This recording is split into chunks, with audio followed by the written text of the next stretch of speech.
Hey you guys, and welcome back to my channel. And if you're new, thanks for tuning in. Welcome. I am Myra, and in this video I want to talk about what I wish someone would have told me about becoming a hairstylist slash braid. So for those of you that know me, you guys know that I am more of an introverted type of person. If we would put a label on it, that's what I would be considered as. I am very reserved and I'm not really outspoken. I tend to keep a lot of thoughts to myself.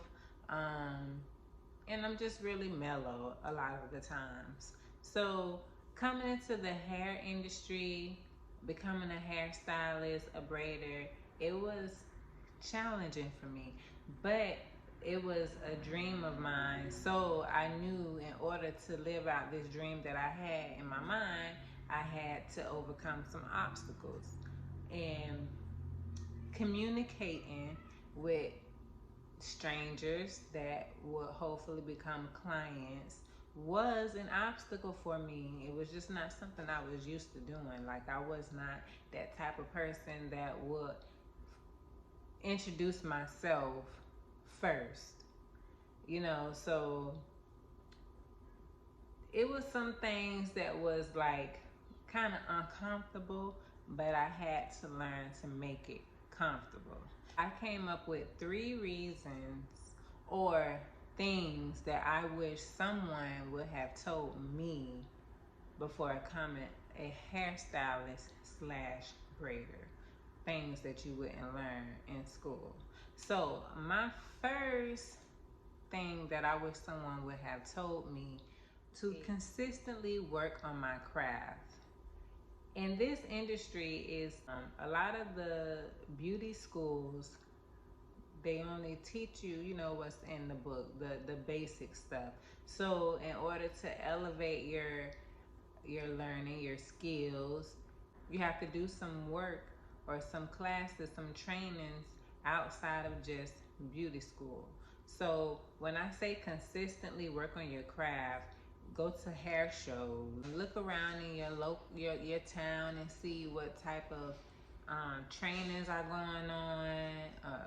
If you're in a salon, you might have a professional product distributor come in, and a lot of the times they have classes of their own, classes teaching you about the product, color classes, or just like certain type of hairstyles, silk press classes, natural hair classes.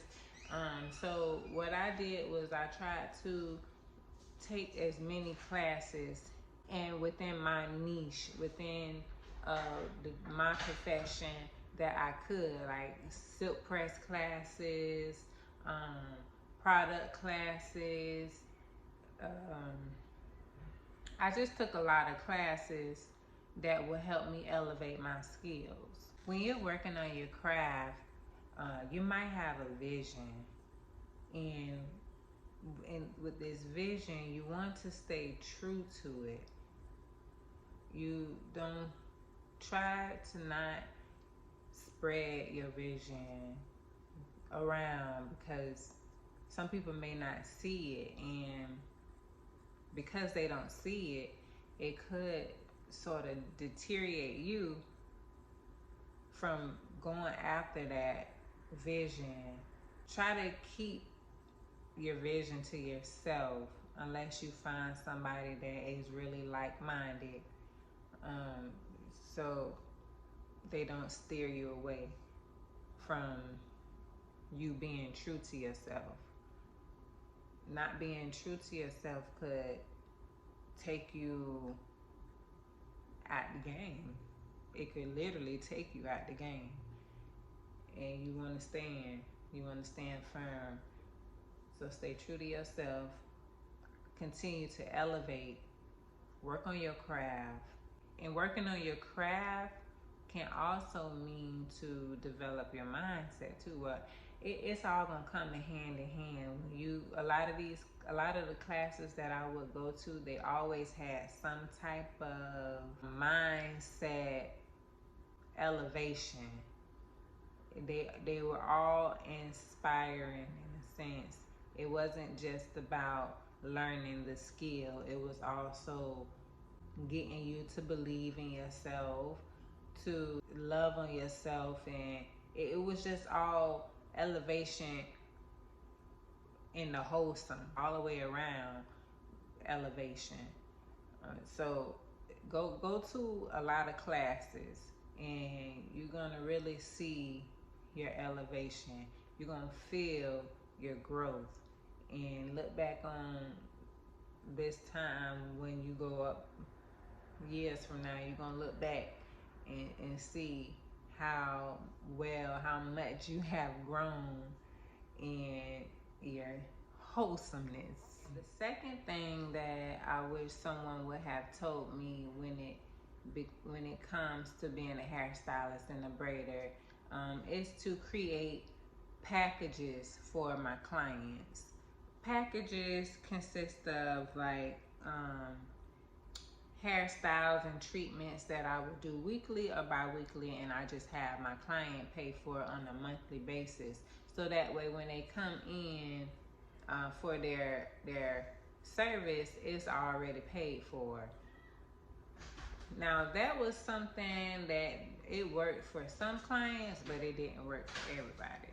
And that's the thing, everything not gonna work for everybody. So just being able to offer that to some clients is a good alternative, and just letting people know, your clients know, how flexible you are, how reasonable you are to work with them on certain occasions. Okay, so number 3, my final thing that I wish someone would have told me, which is, I feel like it's the most important thing that will go a long way, is to know that growing relationships is more important than the money. Just like the hairstylists and braiders are people, so are the clients. And once we both have that understanding that, you know, things go on in my life just as well as things go on in your client's life, and we have that open communication to be able to, you know, communicate what's going on. If I'm late, you know, I have kids, so being open about my kid situation. My babies get sick sometimes, and I get sick sometimes. My clients get sick sometimes, and I just found that all those extra fees, late fee, cancellation fees, doesn't always apply to everyone. And when you start to build that relationship with your clients, then a lot of those extra fees go out the window. Because there's somebody that's been rocking with you for some time, you don't want to be charging them all these extra fees if we understand that something is going on. Now, like, some things you can't get by when it comes to charging a cancellation fee, which I don't do cancellation fees anymore. I just charge a deposit, and I feel that that has been working better than a cancellation fee. Yeah, I remember when I was at the beginning of my career and I started to charge late fees, when I found that it didn't make sense, because sometimes I was late, and why would I charge? Like, am I gonna take money off for me being late? No. So why charge for a late fee if I'm not gonna take off anything when it comes to me being late? And then, you know, we have a lot of the times we have real legitimate reasons on why we're late, and I don't want to push anybody away. I feel like a lot of those fees, it pushes people away, because a fee for this, a fee for that, it's just too many fees. And I feel like the person is more valuable than the money. Maybe it took me to grasp that understanding, because at the beginning of it, I'm hungry, and I just want to eat, I just want to make money, and I'm not really even putting a whole lot of people in consideration.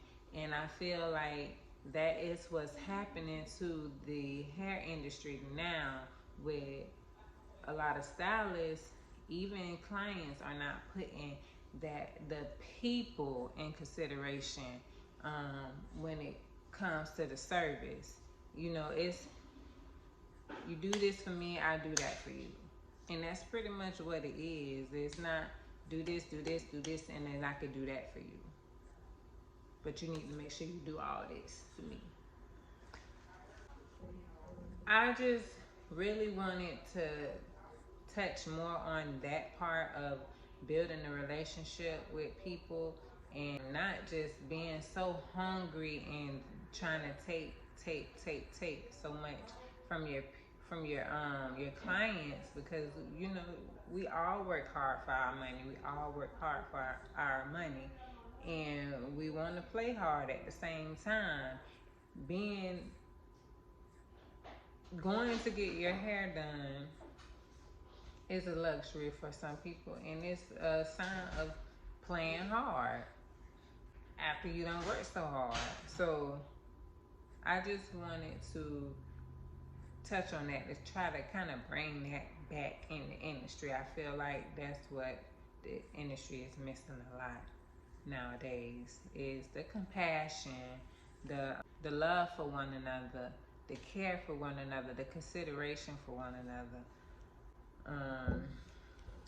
So yeah, that's new it. Hairstylist, I applaud y'all for making it through, and I wish y'all a lot of success and prosperity in this industry, because it's not easy. It's not easy at all.